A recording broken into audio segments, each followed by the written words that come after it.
NGC 5 piso, mga kabarya, panoorin nyo po. Ito po ay error going.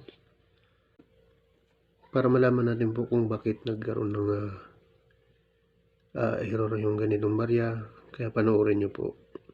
Ito po yung tamang posisyon ng pera.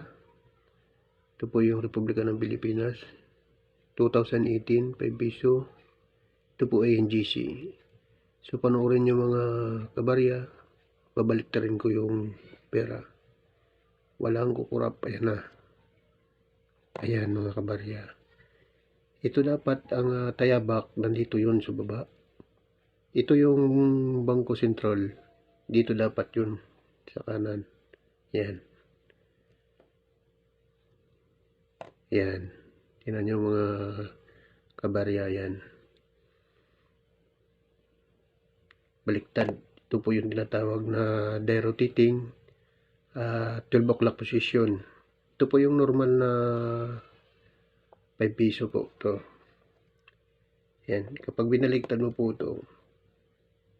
Yan. Yan. Ito yung tamang posisyon. Ito yung tayabak. Ito yung Bangko Sentral. Yan. Magkaiba po sila.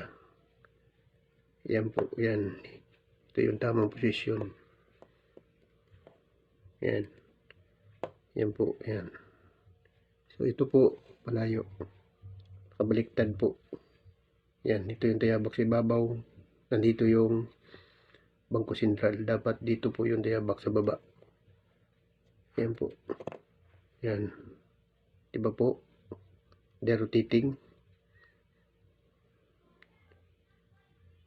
Dalawa lang po nakikita ko yung ganitong barya.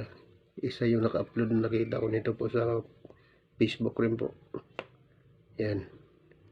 So sana mapanood nyo to mga kabarya. Yan.